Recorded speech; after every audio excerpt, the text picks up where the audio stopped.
Let it catch up here. Okay, there's a bar, so we're not live yet. Yeah, hopefully we can keep it in 15 minutes. Redirecting the Facebook page. And we are live. Hey guys, it's Brendan Borman, and we are back with our 270 video. Today I am welcoming in a special co-host. We've got Joel. How's it going, my man? What's up, guys? It's always a pleasure, Brendan. Always a lot of fun to hang out with you. Yeah, I appreciate it. Yeah, this is good. This has been a crazy week in 270, and I think crazy is an understatement. yeah, and I apologize to everybody. Yesterday, had some family stuff come up. It kind of threw everything off. I did get my YouTube live stream in, but I was about an hour late on that. I went to 3 in the morning. It was like a 4 hour live stream. I didn't quite get this weekly review video made. The goal is to have it about between 6 and 7 Central on Mondays, right before Tyler's Coliseum stream. So we're going to jump right into it. We're both kind of on a time crunch here. So we've got 6 people watching the live streams. That's pretty cool. Feel free to catch the replay. If you see this, don't leave a comment, but we got Troy Moore in the comment section. So we've got Anderson Friere. So some commissioners themselves. So let's get going with this presentation. So I have to figure out here which screen is which. So the first one, we have one of the biggest tournaments of the year so far. We have Jason Casey taking down the World Cup. He beat Tossin Lake. Anderson Friere, of course, is the commissioner of that. And did you get a chance to watch this game? I don't believe I watched this one. I think I watched the one that Javier played before this, but I heard that I did watch the stream. Yeah. I got a screen grab. There's a picture of Abraham Lincoln and Joe Biden. And Lincoln, of course, won the swing state battle. Got that African American. It's just tough whenever you go up against an AA candidate. But Jason, well-deserving champion. Tossin, not on his top form, but he'll rebound. He always does. And so it's pretty cool to see Jason. This is one of the tournaments that means the most to him. He's one of the OGs of the lounge. And so kudos to Jason for coming through. Were you in this tournament?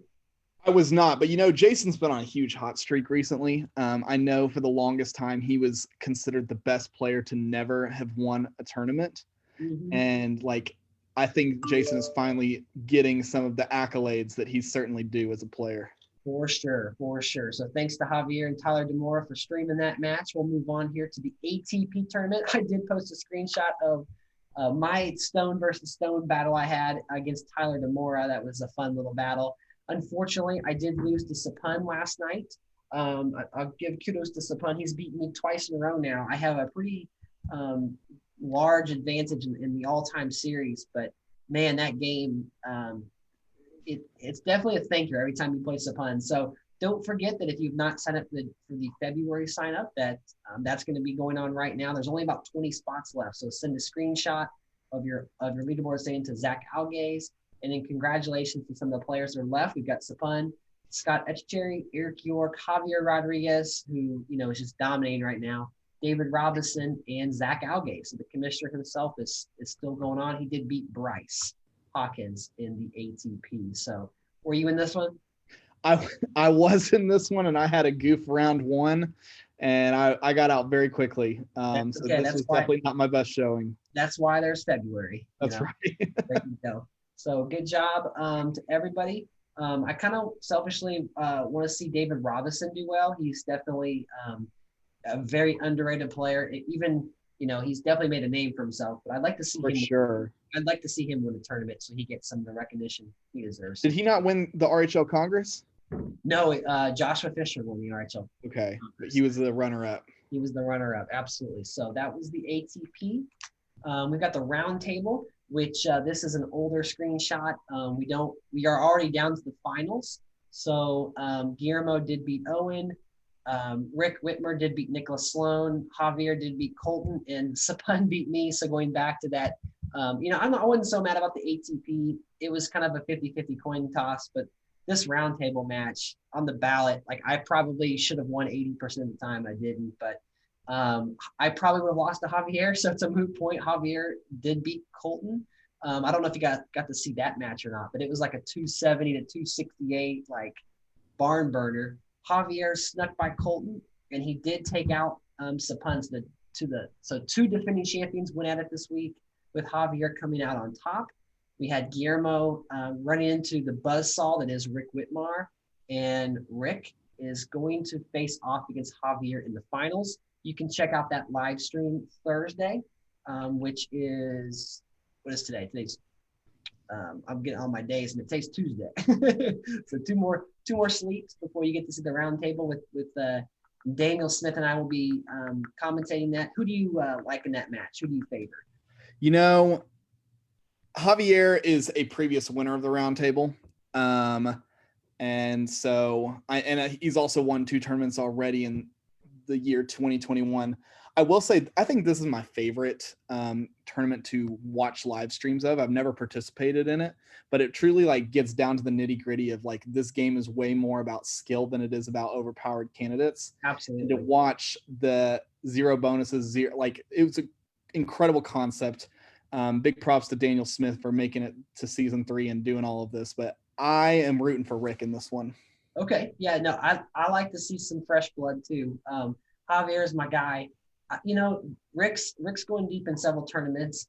Selfishly, I wish I was there because I think I played my best match the entire tournament against Sapun. I just, it's something that I did some training. I played practice matches with Dawson Lake. I've done several different. I'm a part of the choice as a captain, and strategically, I'm teaching my players how to play the game as an independent character. That way, the ratios, and because you're right. When you have a President Biden and a Michelle Obama, like it's a different game than when it's an independent Bernie or a John Kasich. For sure. So good luck to both players, but you can check that out. That'll be on the Facebook Lounge on Thursday. Moving on, we have Chad Harris's Tournament of Champions. I did include some screenshots here of these tournaments. I will admit that this is probably the least I know about anything going on in the lounge. Chad is an excellent commissioner. On the far right, we do have the 2020 Champions Tournament, which I was not in, even though I was a champion. I had so much on my plate, but I did watch Bart Childers and George Fry. George absolutely destroyed Bart, which was a good showing from George. George took a little bit of a hiatus from the game at the end of the RHL and is starting to work his way back in. And he awaits the winner of Rick Whitmar and Javier Rodriguez. Where have you heard those names before? So yeah, I know, right? So I'm not so sure if they're going to play one match for 2 games or if they're going to play it twice. I assume they'll probably play it twice because in this match, Rick does have to beat Tammy Duckworth, who has that massive 30% swing bonus, and John Delaney also having that swing. So you're going to see a classic swing state battle. The winner gets George Fry. And then in the United Nations tournament, we have Tyler Barola, who's playing Elon Musk, taking on Dylan Hales, our old Survivor buddy, playing as Winston Churchill. So that'll be a good matchup. And then in the Vice President's division, the championship, we've got Zach Algaze, who has really come on strong as I would have called him several months ago a mid-tier player. I don't know if he even qualifies that anymore. He's probably above that. But going up against Hasib, who has also made a name for himself going far in several of those newer player tournaments. So definitely a cool thing to see so many tournaments going on. Do you have any thoughts on either Rick Javier or Dylan Tyler or Zach Hasib? This is probably, I'm in the same boat for you. I don't know the most probably about this tournament. I am excited to see George back. George is so much fun to watch. And I certainly know that whether it's Rick or Javier, that'll be entertaining to watch. And I'll definitely be tuned in. As far as Zach goes, I think you're 100% correct. Like Zach has shown up recently. Zhao Gaze is his tag if y'all have ever played him, but he is made quite a name for himself in the past 2 months. For sure. And I'm just catching up to the comments here. I didn't have this tab open, and Tyler said, "Are you sure you didn't beat King of the North with a space?" That picture I had earlier of Stone versus Stone. That's pretty funny. But yeah, no, thanks so much to Chad for putting on these great tournaments, and this is going to be something that continues most of the year in 2021. So we'll look forward to seeing how these play out. We're going to move on here to the next screen. Have to click on, let's see, it is this button. Yep. So we've got Richard Gadd's the USA versus the World tournament. This is something that I have yet to participate in. I have 3 matches yet to go of the remaining handful here. So Guillermo and I, we did a live stream the other day talking about the 270 sanction tournament, which we'll get to in a minute. We both kind of jokingly admitted to putting it off. So we actually have to play to it twice. It was a random blind seating, and then there was a random wheel. We matched up twice. But Jonathan Hill and Larete, we've got Daniel Warren, Brent, Dennis Muxlow, James Bandolin, some big names here, Colton Conroy, Rick Whitmar, and Bart Childers, Khalil Blumen. So some big names here, but the world does have the slight advantage. It is a race to 23, and as of last night, it was 16-10 in favor of the world. So captains are Daniel Smith and Richard Gadd, and they won't play unless there's a tiebreaker needed. But yeah, this is a pretty awesome idea. So I'm actually embarrassed to say how many times I've checked this graphic every single time that Daniel or Richard puts it up. And I was actually giving Eric a hard time about this like 2 or 3 days ago about how on earth Team World is kicking Team USA's butt so far. I know we're racing to 18, but Team World's really close. But yeah, I was giving Eric a hard time. He's from Wisconsin. He says his mom is from Ecuador. But I was like, okay, well, betray the country. It's fine. Yeah. But yeah, I've been checking this out a lot. We've been hyping up the Brendan versus Guillermo ×2 for quite a while, and I'm ready to see that epic clash. Yeah, I'm ready. I have a pretty decent record against Guillermo, but I would normally take a 1-1 split and just be like, good, that's great, 1-1. But the way the score is, I might need to sweep. But George versus Eric will be a really good one as well. Yes, for sure. I'm looking forward to Daniel Warren finally maybe holding his own weight in something. He's got 2 matches. Let's see if he can actually come through. So, if you're listening, Daniel, no pressure. So anyway, that'll be exciting to watch the conclusion. We have the Frozen Four. I included the rankings here, week 1 of the top 25. There have been over 290 matches played. This is a very active group. This is something I really wanted to participate in, but something had to give. I just knew that the high volume of matches, I'll admit that, and there have been several friends of mine in the 270 Lounge taking that personal break. There's just been a tournament overload coming off of, the new year. And so make sure you guys are getting some personal time, make sure you're prioritizing what's important in life. But, there are always going to be tournaments. So, but sure. Kudos to Jeffrey Bobowitz for putting on the Frozen Four, and congratulations to the tournament winners in the preseason: Hasid Muhammad, Eric York, Guillermo Hevia, Rick Whitmar, and Bart Childers. So, if you do not like your place in the rankings, play some more games and just do better. So that's my advice. That actually came from Jeffrey, but all good. The next slide here is my own tournament. We have the mass candidate. So this is something that is super fun.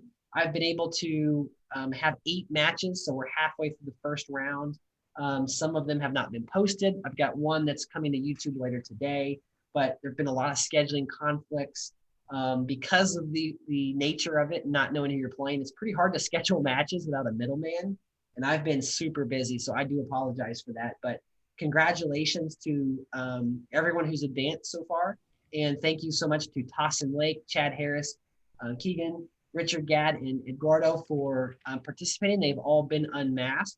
And just as a kind of hint, I know we talked about this in the stream the other day, but the person who beat Tossin in the first round has 14 letters in his first and last name combined.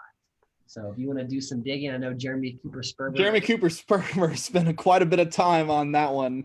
Yeah.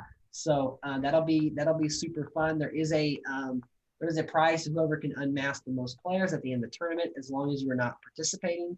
So there was a Survey Monkey. I might have to kind of orchestrate that, but people can also private message me some guesses. So I am keeping track. It is super fun, but we will see. We hope to have the end of the first round done by a week from Friday. So not this Friday, but the next Friday. So people have plenty of time. There's no rush, but that's the mass candidate tournament. Chase says he knows who beat Tossin. He does not know who beat Tossin. He says he does. He is wrong. I will bet him $10 that he does not know who beat Tossin. Just a quick update from Tyler DeMora. So again, you can follow him on Twitch. Very entertaining streams. He's got the Coliseum stream, the Late Night Owl stream, and as a reminder, I did sponsor a $10 prize to whoever can dethrone Guillermo in the Coliseum. So if you can take him out, you can win $10 cash. I've already paid Tyler, so he can pay you directly. Don't forget that,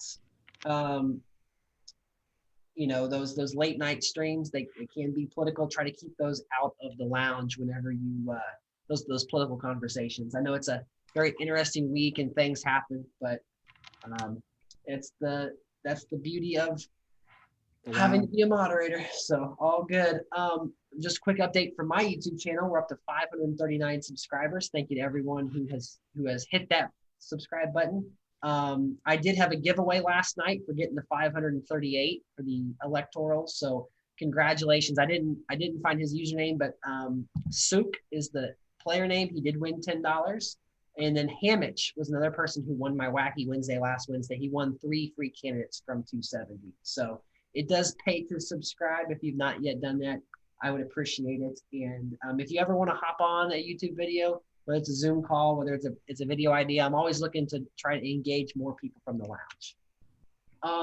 The MLK tournament, so we're getting to the nitty gritty here. This was super fun. It was super stressful. Shout out to Chris Lassinger for winning the tournament. He did have a match with Guillermo when they were 1 and 2 to see who would kind of stop and who would claim the big prize. We're going to get to Artyom here in a minute, but if you did win, you can claim your prize. There will be a Facebook post on the lounge with your name, and you'll send a feedback message just to claim that. It may be a gift card, it may be a subscription, it may just be some candidates. But if you do win candidates, that's forever. So that's a pretty awesome gig. Did you participate in this tournament? I did, and this is actually the first one that I've placed in the top 50. I usually lose 2 or 3 times and I'll quit. But yeah, this one I got all 20 games in, and I had stakes certainly in it when our friend made his big reveal. Yeah, and I think that's on the next slide. So just want to talk about my tournament real fast because I want to give some shout outs to some people who beat me. I did start off 20-0. Guillermo did start off 20-0 on the first day. So I was kind of like, wow, that's a benchmark, way to post a score. I beat Raymond Baroy, very good multiplayer. He's gotten so much better at 1v1. I did beat Evan Jansen. I beat some other players who just that RHL type of level player. Lots of random people too. I actually early on joined 2 5-player tournament like multiplayer games like in the tournament. Usually that's something that you try to avoid, but I was just so desperate for games because the lobby was dead. But it all was for naught because I thought, oh, there's Artyom's name at the top. He'll win the tournament, But that's when we had one of the 2 big reveals here. Sorry for the blurriness of the pictures, but some screenshots. Artyom came out and said that he had something to say. He didn't want to be a second Jasmine Bella. He publicly acknowledged that he did not play a single game in the tournament. He used an emulator, and that is how he was able to win the game. So, man, were you shocked by this? I know that. So I know there's been a lot of allegations going around before, and a lot of people have been tracking Artyom's spending. This is not the first time, and I know he's won twice before. I was fascinated that he didn't play at least one. I would assume that he would have played 10, 12, at some point. But it really, first of all, very unethical, but brilliant, absolutely brilliant what he did. And I think that 270 needs to find some way to get around this. I mean, no one can dispute the sheer number of games that Artyom usually plays in these leagues or in these 270 sponsored tournaments. And so I was fascinated that he didn't play a single one. I was fascinated that he admitted to it after denying it for so long. And I was fascinated at 270's response. Yeah, there's a lot of things to dissect, and that's a whole separate video that we could do. And I did talk about it at length with Guillermo, Javier Rodriguez, and Chris Lassinger on the YouTube channel. So if you want to go back and look at that, we talked for almost 2 hours. But yeah, you bring up some good points. So obviously, Artyom, he comes out, he has that feeling of regret or remorse or just feeling guilty. And so it's going to be interesting to see, how there's not really a precedent for this. I think that at the minimum, he should not be allowed to compete any more sanctioned tournaments. I would agree with that. I think that's absolutely fair. I understand 270's hesitation to reclaim former money or former awards given, but I mean, man, like I saw that a lot of people were really upset and have been over the past couple of days. Patrick comes to mind, some other people, but yeah, like at some point, I admire 270 for doing these tournaments because one, they don't have to. The game is fun just in the public lobby and with our sanctioned tournaments. So they don't have to do it, but I will say, and if 270 is listening, like you've got to figure something out because there's a lot of us that are devoted to the game. There's a lot of us that like the game, and that obviously hurts our desire and our passion for the game. Yeah, and it's a ripple effect, and I know that they are, that's something that they are looking at just from the conversations I've had as a moderator and just as a public figure. But they still are trying to get more information, and please continue to send feedback messages if you have something important to say related to the game. But keep in mind that it's a small team, and if you don't get a response right away, they are seeing it. If it's something that's super important, maybe get a group of players that all feel the same way, like have a common group and all send it like at the same time with the same kind of message. That might be effective. But yeah, I think everything's still on the table, and we'll see how 270 responds. The other big topic that we had here, and I know we got to get going for both of our sakes time-wise, but I do want to talk about Eugene Debs a little bit. So you talk about a shocker of a week, man. First, Artyom and Eugene, that feels like, I won't say an afterthought, but that feels like, that was a big deal. I mean, I have never had the urge to talk to 500 random people about their thoughts about some guy we never. It just this came out, and I got a screenshot from a group chat. And I'm like, oh my gosh, you got to find out more. And just we had all kinds of people who wanted to contribute videos, who wanted to have their thoughts.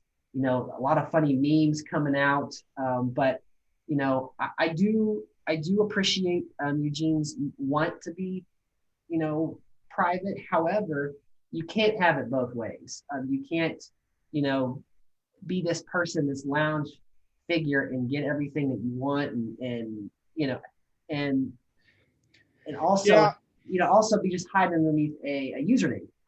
Eugene is a great player.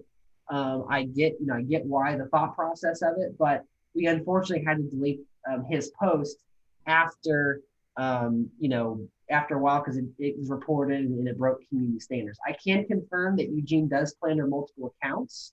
So Eugene and Eugene is a guy, so it's not Jane is just a name, Noonting, but yeah, it's a crazy world we live in. Brendan, you're dropping hints here. Do you know who Eugene is?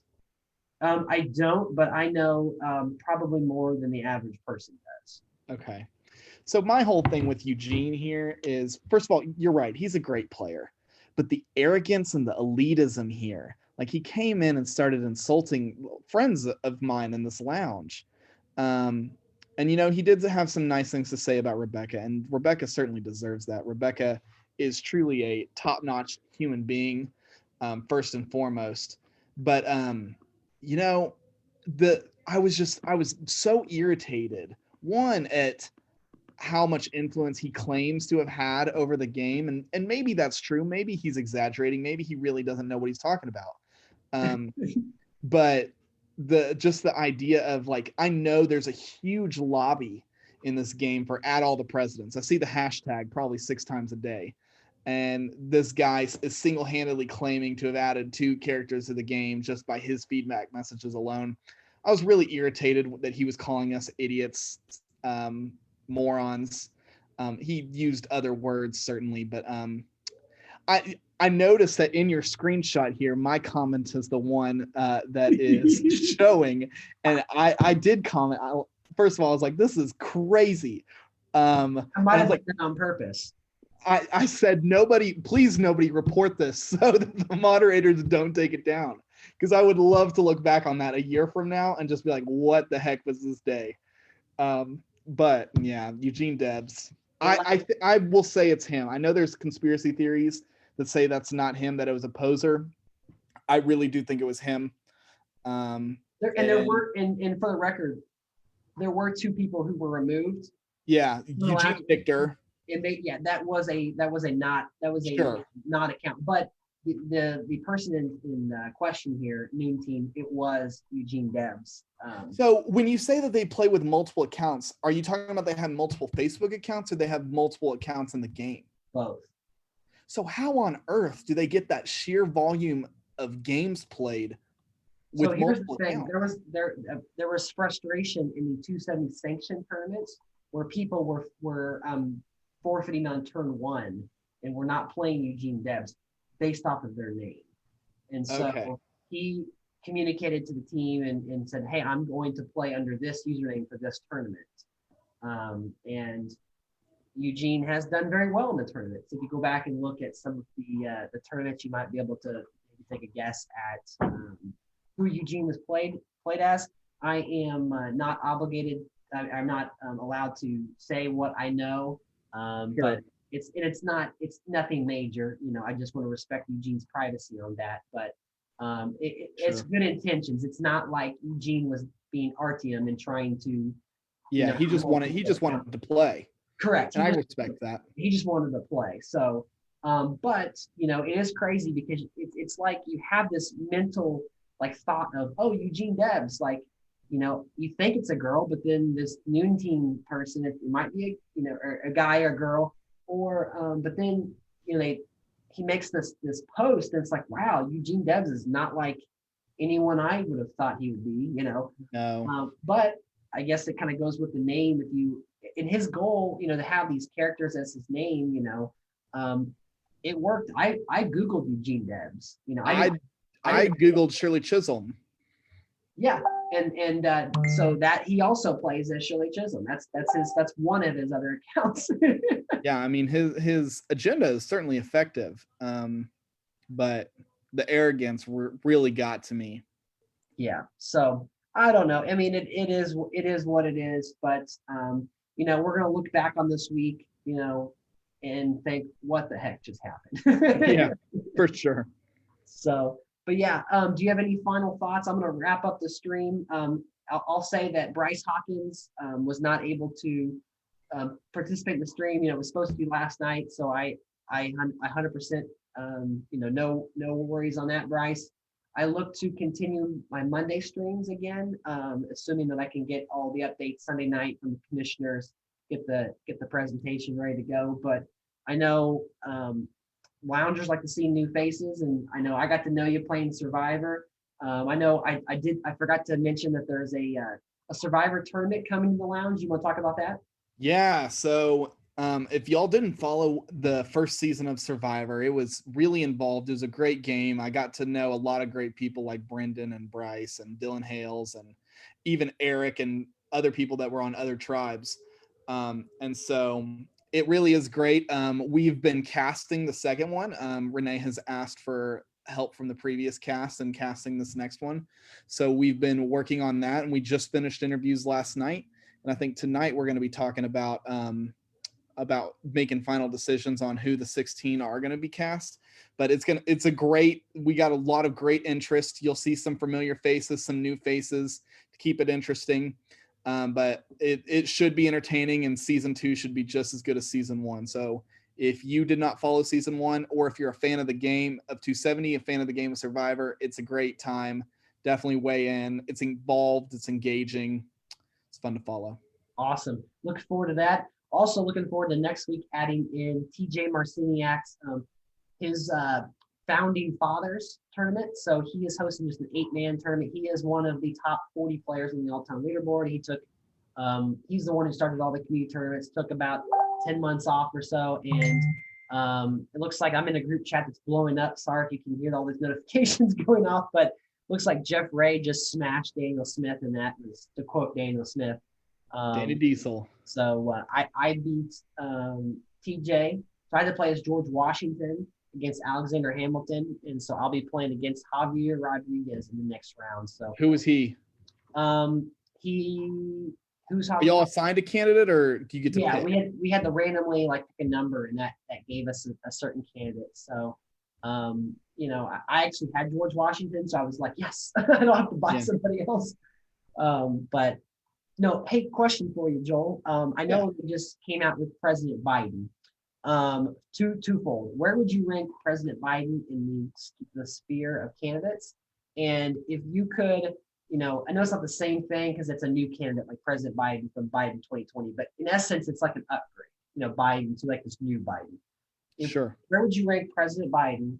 And if you could only upgrade one candidate, who would that one candidate be for like, a stat boost?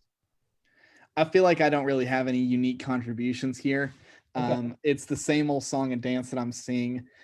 He's definitely the best candidate in the game. I used him yesterday and played against Michelle, played by Christina Grace Wheeler. And Christina's a great player. I think she's top 10, maybe top 20 in the all-time leaderboard. She certainly has some talent. And so I just destroyed her with it. And like, I mean, truly, like, and I messaged her afterward and I said, that was murder. I am so sorry. Like, that was me just trying out the candidate. But Michelle, I would have put as number 1 previously. Okay. And I took Biden and I just nuked her with him. Yeah. They're in the same tier. I mean, they are, but I would certainly give an edge to Biden, because normally when I'm a decent player as well. And when I play Christina, I've played her a couple times and it's about even on who comes on top.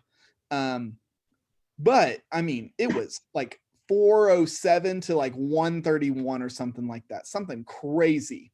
And it was just, I felt bad for her because she was playing catch up the whole time. When you get swing and AA with Biden, I mean, you're pulling in $260,000 every single turn. This is a stream to commissioners about commissioners and their leagues. I'm of the opinion that if I was a commissioner, I would consider banning President Biden. I think that's perfectly reasonable because that's all you're going to see, and it is a huge advantage. I wouldn't mind throwing Michelle in and even Barack in there.